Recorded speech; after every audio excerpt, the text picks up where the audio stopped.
क्या प्रधानमंत्री नरेंद्र मोदी की नींद उड़ने वाली है? और क्या राजनाथ सिंह की भी नींद उड़ने वाली है?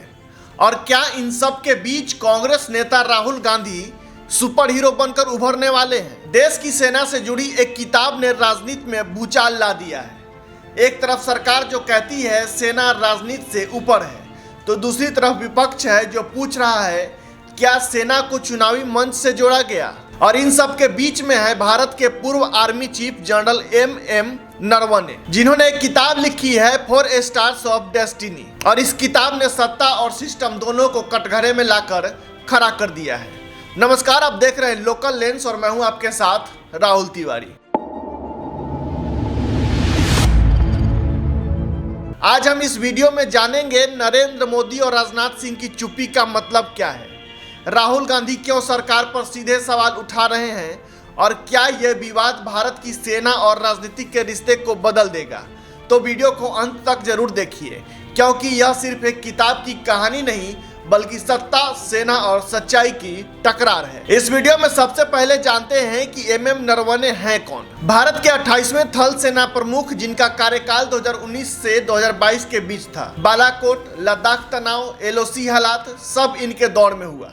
यानी बात किसी आम अफसर की नहीं बल्कि सेना के सबसे ऊंचे पद तक पहुंचे व्यक्ति की है। और इन्होंने ही अपनी जीवनी पर आधारित एक किताब 4 स्टार्स ऑफ डेस्टिनी लिखी है, जिसको लेकर संसद से सड़क तक बवाल मचा हुआ है। आखिर इस किताब में ऐसा क्या लिखा है जिससे बवाल मचा हुआ है? नरवणे ने किताब में लिखा है कि कभी कभी सेना से जुड़े फैसलों पर राजनीतिक दबाव महसूस होता है। उन्होंने सीधे नाम नहीं लिया, लेकिन संकेत साफ थे कि कुछ सैन्य कदमों को राजनीतिक नैरेटिव के लिए इस्तेमाल किया गया और यही लाइन बवाल का कारण बना हुआ है। बालाकोट और सर्जिकल स्ट्राइक का भी जिक्र इस किताब में किया गया है। इस किताब में लिखा है कि बालाकोट और सर्जिकल स्ट्राइक जैसे ऑपरेशन देश के लिए जरूरी थे, लेकिन उनकी टाइमिंग और प्रचार पूरी तरह से सैन्य जरूरतों तक सीमित नहीं रही। और यही वो लाइन है जिससे विपक्ष ने हथियार बना लिया। अर्थात जो सैन्य ऑपरेशन हुए वो देश के लिए जरूरी थे, लेकिन इसकी टाइमिंग और जिस तरह से इसको प्रचार प्रसार किया गया,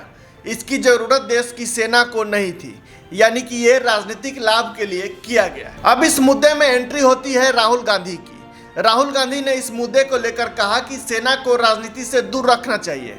अगर एक पूर्व आर्मी चीफ ये कह रहा है तो सरकार को जवाब देना चाहिए। उन्होंने यह भी इशारा किया कि मोदी सरकार ने सर्जिकल स्ट्राइक और बालाकोट को चुनावी मंच से जोड़ा, जो सेना की गरिमा के खिलाफ है। राहुल गांधी का कहना था कि सेना देश की है, किसी पार्टी की नहीं। कांग्रेस समर्थकों की दलील है कि एक आर्मी चीफ की किताब सरकार के दावों की पुष्टि करती है। राहुल गांधी तो सिर्फ सवाल पूछ रहे हैं। लोकतंत्र में सवाल पूछना गुनाह है क्या? जिसके बाद बीजेपी का राहुल गांधी पर पलटवार होता है और वो कहते हैं राहुल गांधी तो हमेशा ही सवाल उठाते रहते हैं। और इस बार उन्होंने किताब को तोड़ मरोड़ कर पेश किया है। यह सेना का मनोबल गिराने की कोशिश है, यानी कि किताब से ज्यादा राजनीतिक जंग शुरू हो गई है। यहाँ सवाल राहुल गांधी या बीजेपी का नहीं है। सवाल है क्या सेना के ऑपरेशन को राजनीतिक फायदा से जोड़ा जाना चाहिए? क्या रिटायर्ड जनरल अपने अनुभव जनता से साझा नहीं कर सकते? और क्या इस देश में इस तरह के मुद्दे पर सवाल उठाना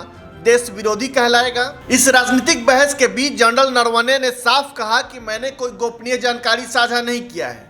यह मेरी आत्मकथा है, इसमें मेरा व्यक्तिगत अनुभव है। उन्होंने यह भी कहा कि अब किताब का गलत इस्तेमाल राजनीतिक के लिए हो रहा है, जिस कारण सोशल मीडिया 2 हिस्सों में बंट चुका है। एक तरफ स्टैंड विथ नरवणे तो दूसरी तरफ army is a political trend कर रहा है। और इन सब के बीच में फंस गई है सच्चाई और सियासत। यह विवाद हमें कड़वा सच दिखाता है। भारत में सेना को सम्मान तो सब देते हैं, लेकिन जब सवाल उठता है तो वही सेना राजनीतिक बहस का हथियार बन जाती है। राहुल गांधी ने सवाल उठाया, सरकार ने आपत्ति जताई और जनरल नरवणे बीच में खड़े रह गए। दोस्तों, एम नरवणे की किताब एक चेतावनी है कि सेना और राजनीति के बीच रेखा अगर धुंधली हुई तो नुकसान सिर्फ देश का होगा। अब फैसला आपको करना है कि क्या राहुल गांधी सही सवाल पूछ रहे हैं, क्या राहुल गांधी अब सेना पर राजनीतिक कर रहे हैं, या फिर बीजेपी इन ऑपरेशनों से अपनी राजनीतिक चमकाने में लगी हुई है। कमेंट में अपनी राय जरूर लिखिए और देश से जुड़ी ऐसी तमाम खबरों के लिए हमारे चैनल को सब्सक्राइब करिए। जय हिंद, जय बिहार।